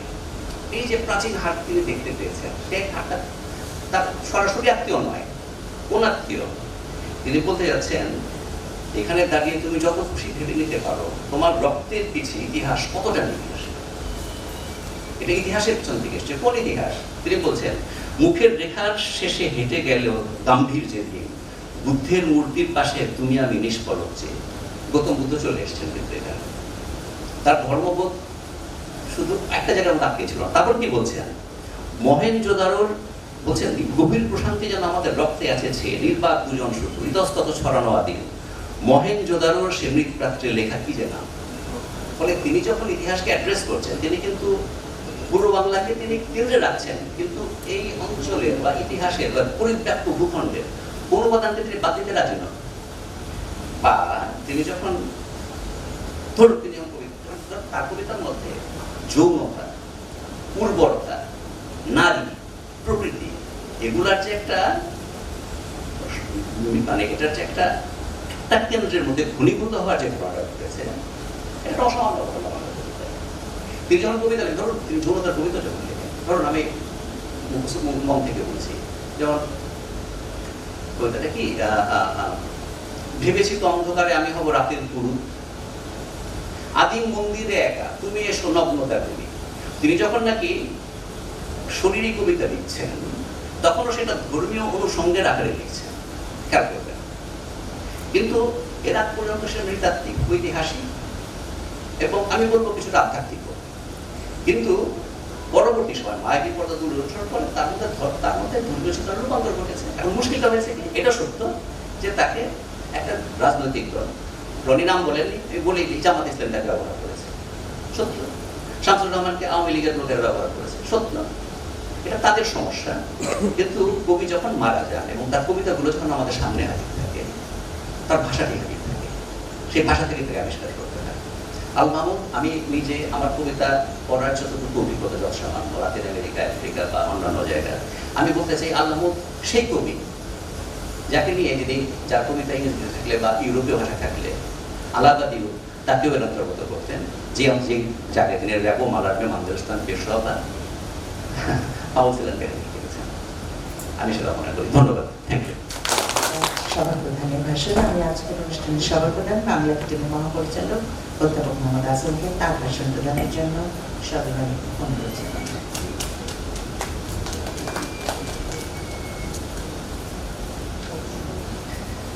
আপনাদের আরেকবার ধন্যবাদ, কৃতজ্ঞতা এবং শুভেচ্ছা জানাই।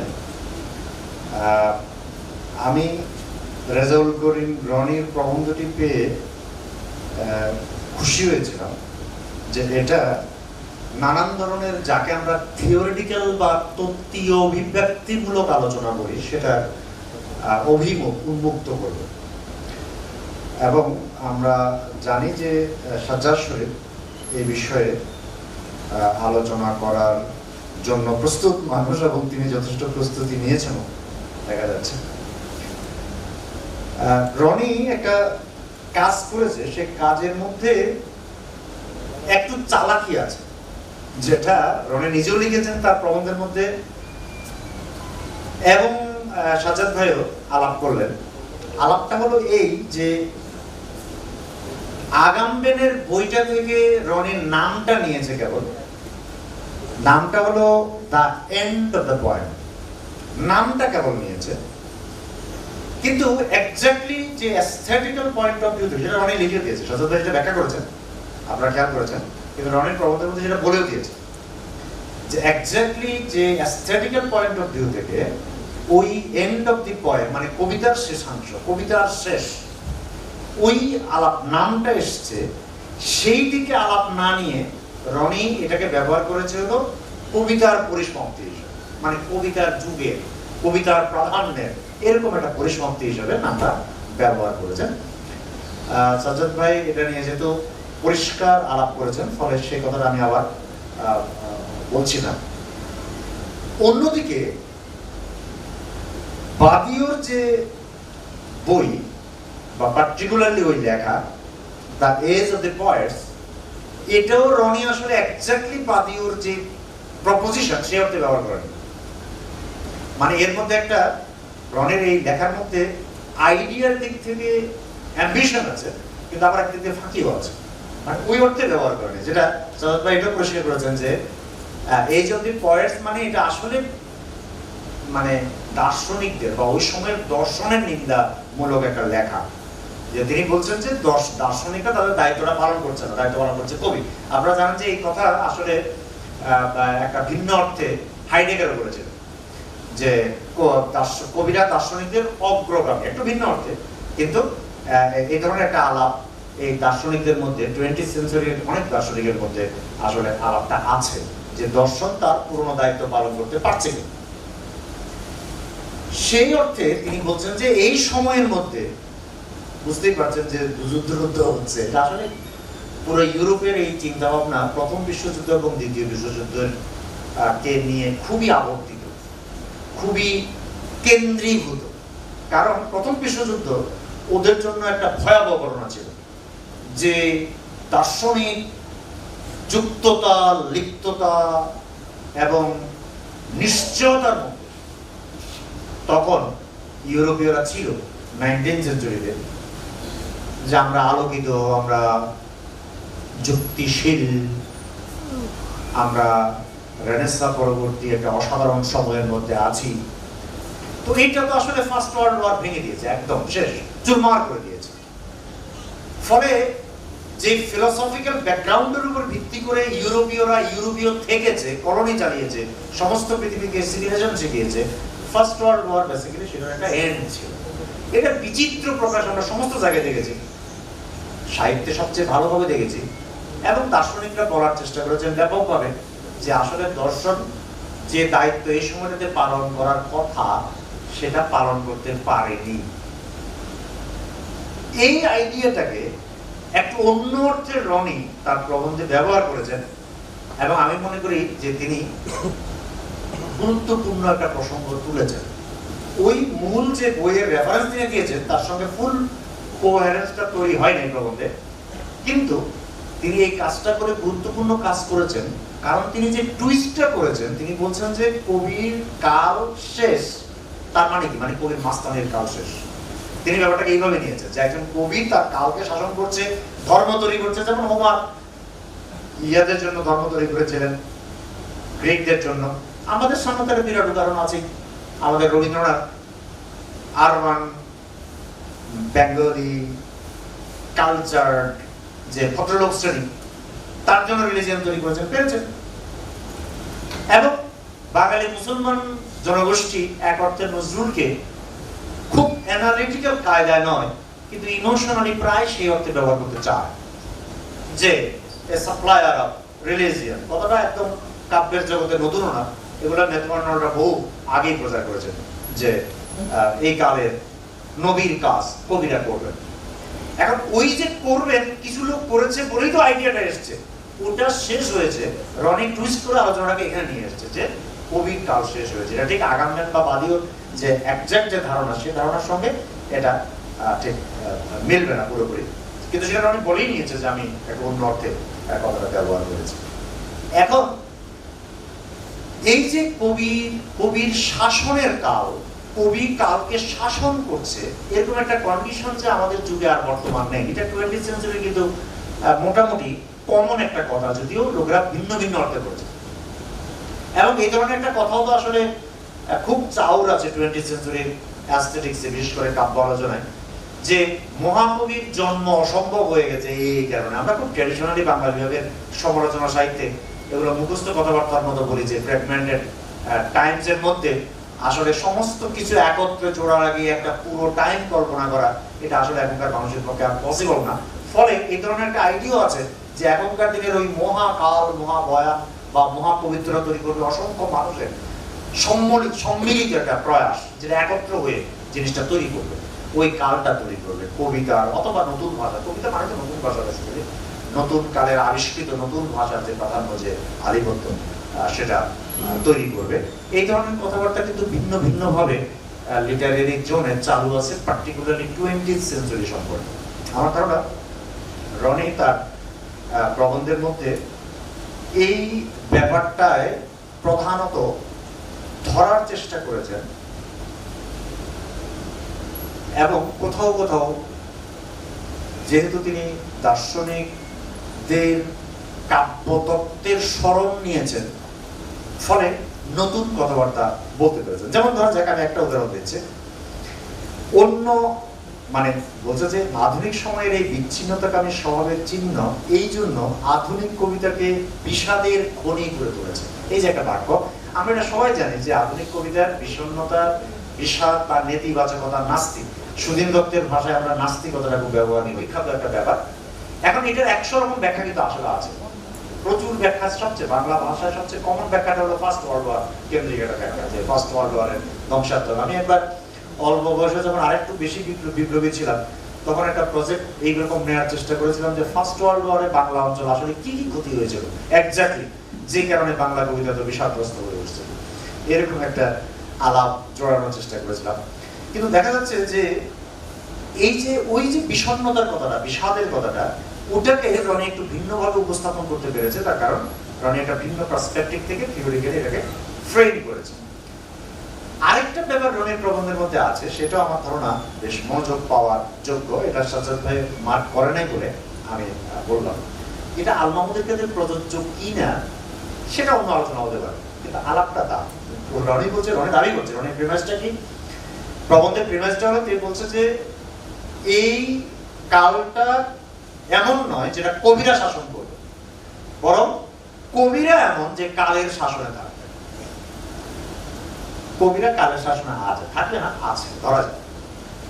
এরপরে রনি যেটা বলছেন সেটা হলো এই যে কবি আত্মরক্ষার একটা ব্যাখ্যাও দিয়েছেন আল মাহমুদের ক্ষেত্রে, সেই ব্যাখ্যাটা যেমন সাজেদ ভাই গ্রহণ করেন নাই, গ্রহণ করা যাবে কি যাবে না সেটা ভিন্ন কথা, কিন্তু এটা ব্যাখ্যা প্রসেস হতে পারে যে যখন কবি কালের অনুগামী হয়ে উঠলেন, রনি লিখছেন আত্মরক্ষার্থে,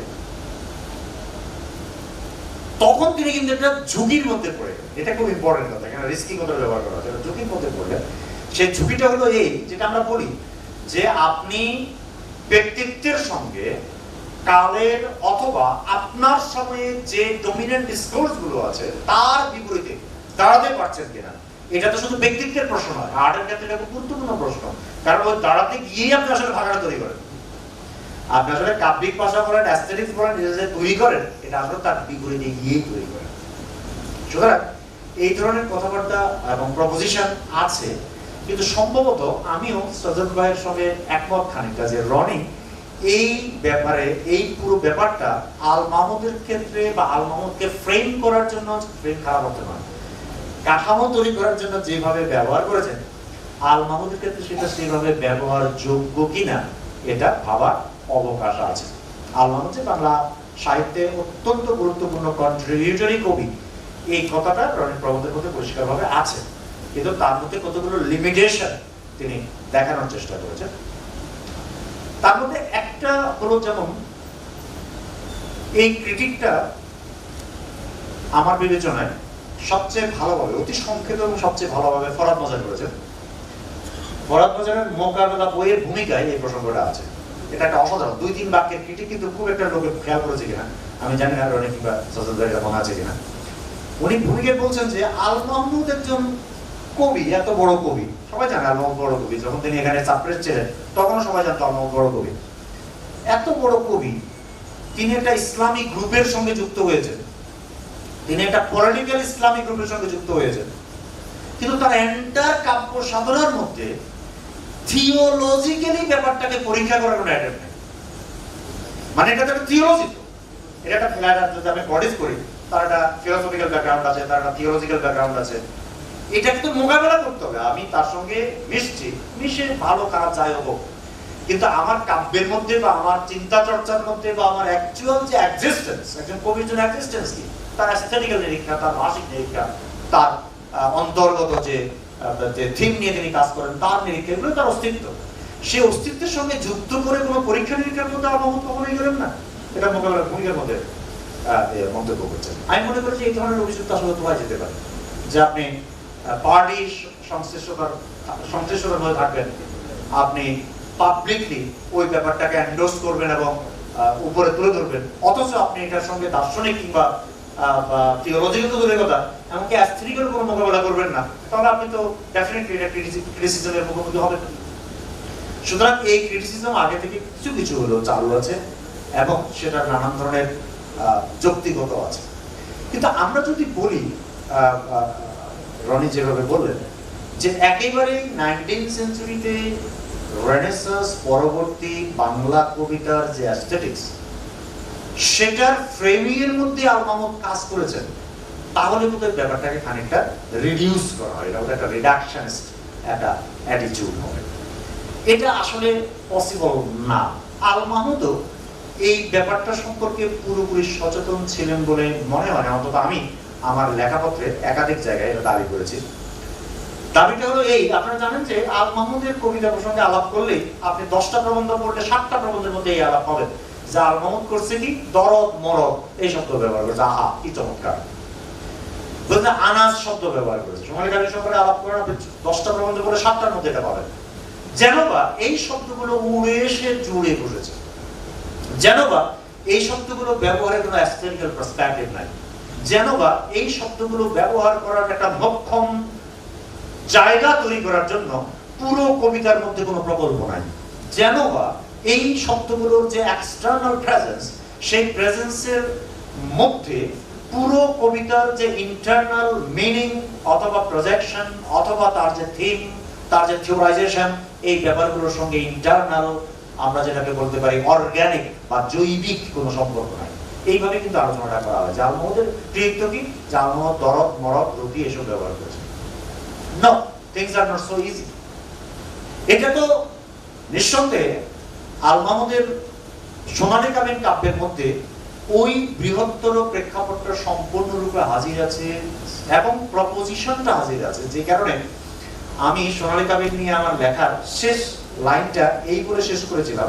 আমি বলেছিলাম যে আল মাহমুদের সোনালী কাবিন বেসিক্যালি বাংলাদেশের 60-এর দশকের যে জাতীয়তাবাদ তার সবচেয়ে গুরুত্বপূর্ণ ইশতেহার। আমি এটা স্টিল ওন করি এই অর্থে যে আপনি একটা আরবান প্যারাডাইমের মধ্যে শিক্ষা করছেন, জীবনযাপন করছেন, আরবান প্যারাডাইমের মধ্যে রাজনীতি করছেন, রাষ্ট্র কল্পনা করছেন, জাতীয়তাবাদী প্রকল্প দ্বারা রাষ্ট্র কল্পনা, তার মধ্যে রাষ্ট্র কল্পনা থাকে, ফিক্সেশন থাকে না, ফলে পরে গোলমাল হয়, সেটা ভিন্ন কথা, কিন্তু একটা রাষ্ট্র কল্পনা আছে। আপনি তো ভবিষ্যৎ প্রজেক্ট করছেন, প্রজেক্ট করে জাতীয়তাবাদ করছেন। এই পরিপ্রেক্ষিতের মধ্যে আপনি ঢাকায় একটা আধা বিকশিত আধা অবিকশিত একটা আরবান প্যাটার্নের মধ্যে রাজনীতিটা ফ্রেম করছেন। তার মধ্যে তার অ্যাস্থেটিক্যাল প্রোডাকশনও আছে, আরবান প্রোডাকশন তো আছেই, যার কয়েকজনের নাম সাজ্জাদ শরীফ তার আলোচনায় করেছেন। তারা তো কাব্য চর্চা করছেন এবং চমৎকারভাবে করছেন এবং তারা স্বীকৃতিও করে, সব জায়গায় উল্লেখিত হচ্ছেন। এই পরিপ্রেক্ষিতের মধ্যে বাদ পড়েছে কারা? বাদ পড়েছে আসলে বৃহৎ বাংলা। এই পরিপ্রেক্ষিতের মধ্যে বৃহৎ গ্রাম বাদ পড়েছে। কোন গ্রাম? এখন গ্রাম কি নাই? প্রত্যেক আধুনিক কবির মধ্যে কিন্তু গ্রাম আছে, কিন্তু গ্রাম থাকাটা মুখ্য ব্যাপার নয়। মুখ্য ব্যাপার হলো যে আপনি কি হিসাবে আছে, এটাকে জনগোষ্ঠী হিসাবে আছে নাকি প্রকৃতি হিসাবে আছে। আপনি যে কোনো আরবান অ্যাস্থেটিক্যাল প্যাটার্ন থেকে, পলিটিক্যাল প্যাটার্ন থেকে আপনি গ্রামের কথা বলতে পারেন। আপনি বলতে পারেন আহা কি সুন্দর, এখানে মানে নদী আছে, পাখি আছে, গাছপালা আছে, গ্রাম তো আছে। না, এই গ্রাম নয়। যে গ্রাম তার এন্টায়ার প্রোডাকশন সিস্টেম, ডিস্ট্রিবিউশন, তার কন্ডিশন, তার জনগোষ্ঠী, যে মানুষগুলো এক্স্যাক্টলি যে জায়গায় ওখানে হাজির আছে, ওই প্যাটার্নটা সহ আপনার প্রকল্পের মধ্যে আছে কিনা সেটাও দেখার বিষয়। এই জিনিস আসলে আমাদের আরবান 50s এবং 60s এর জাতীয়তাবাদী হিসেবে কোনো না কোনো ভাবে চিহ্নিত করা যায় এরকম মানে আর্টিস্টিক প্রোডাকশনের মধ্যে আসলে ছিল। আল মাহমুদ খুবই বড় কবি, বড় আর্টিস্ট। তার আমার বিবেচনায় প্রধান কারণ হলো যে আল মাহমুদ ঢাকা শহরের সেন্ট্রাল প্রজেক্টের মধ্যে, প্রকল্পের মধ্যে, জাতীয়তাবাদী প্রকল্প বলেন, রাজনৈতিক প্রকল্প বলেন, অ্যাস্থেটিক্যাল প্রকল্প বলেন। আমি অ্যাস্থেটিক্যাল প্রকল্পের কথাটাকে বিশেষভাবে গুরুত্ব দিব, তার কারণ রেজাউল করিম রনির প্রবন্ধে এটাকেই বেশি পরিমাণে জোর দেওয়া হয়েছে। এই প্রকল্পের মধ্যে আল মাহমুদই বেসিক্যালি এই ছোট্ট আরবান গণ্ডির বাইরে বৃহৎ যে বাংলা, সেই বাংলাকে হাজির করেছেন। এই বাংলাকে হাজির করাটা শুধু কথার কথা বা মুখে বলা নয়, শুধু রেফারেন্স আকার নয়। আল মাহমুদ সেটার আত্মাটা আবিষ্কার করেছেন। আবিষ্কার করে এমন একটা ভাষা তৈরি করেছেন যে ভাষাটা সেই বৃহৎ জনগোষ্ঠীকে রিপ্রেজেন্ট করবে এবং তারপর তিনি হাজির করেছেন। কিন্তু এর বাইরে আরো কথা আছে। আল মাহমুদকে এই জন্য কিন্তু ইতিহাসটা আবিষ্কার করতে হয়েছে। আল মাহমুদকে এই জন্য জনগোষ্ঠী আবিষ্কার করতে হয়েছে। একটা শুধু অনার্য শব্দ ব্যবহার, আল মাহমুদ অনার্য প্রচুর ব্যবহার করেছেন, এটা মোটেই মূল্যহীন নয়, কিন্তু অনার্য শব্দের ভিতর দিয়ে পুরো ব্যাপারটাকে এইভাবে ঠেসে দেয়া যেত না যদি আল মাহমুদের ওই আবিষ্কার একেবারেই স্বতন্ত্র চিহ্নযুক্ত না হতো। আমার প্রপোজিশন হলো এই যে শুধু এই আবিষ্কার নয়, এই জাতীয়তাবাদী কিংবা আরবান প্রজেক্টকে একদম প্রান্ত পর্যন্ত প্রসারিত করতে পারার সাফল্য নয়। আমি একটু আমার লেখা বিস্তারিত লিখেছিলাম যে আল মাহমুদের প্রজেক্ট কিন্তু আসলে জোশিয়ানের তিরিশি অ্যাস্থেটিক্সের খুব সামান্য মিল আছে। প্রথম 2 বইয়ের পরে মিল নাই বললেই চলে। আল মাহমুদেরও এই দাবিকে, এবং তার যে ইয়েটা কপিটা সাজাদ ভাইয়ের হাতে আছে, এটারও ফ্ল্যাপে যে পরিচয় লেখা আছে সেখানে এক্স্যাক্টলি কথাটা লেখা আছে। আমি বলবো যে এটাতে আমি বিভ্রান্ত হতে সম্মত হব না। আমি বলবো যে আল মাহমুদের প্রজেক্ট একই সঙ্গে তার অ্যাস্থেটিক্যাল প্রজেক্টও বলে, এবং সেই অ্যাস্থেটিক্যাল প্রজেক্টের কারণে রেজাউল করিম রনি তার প্রবন্ধের মধ্যে যতটা আশঙ্কা করেছেন, আমি আল মাহমুদের কাব্যের যে কাল তৈরি করা, আল মাহমুদ স্বয়ং তার কাল তৈরি করা, পুরো কালকে শাসন করা হতো না, সেটা আসলে একটা রেটরিক্যাল কথা। কিন্তু আল মাহমুদের কাব্য যে কাব্যের কালকে শাসন করবে, করার হিম্মত রাখে, তার ক্যাপাবিলিটি তার আছে, এই ব্যাপারে আমি প্রায় নিশ্চিত, এবং সে নিশ্চয়তা আপনাদের সঙ্গেও আমি ভাগাভাগি করছি।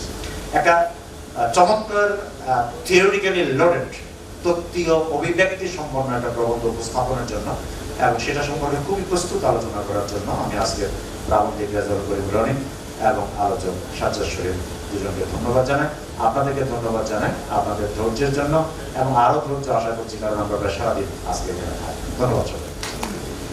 সুধীবৃন্দ, কবি আল মাহমুদ স্মরণে আলোচনার অনুষ্ঠান এখানেই শেষ হচ্ছে। আমি আজকের অনুষ্ঠানে প্রাবন্ধিক এবং আলোচককে একাডেমির পক্ষ থেকে আবারও আন্তরিক ধন্যবাদ জ্ঞাপন করছি এবং আপনাদের সকলকে ধন্যবাদ জানাচ্ছি।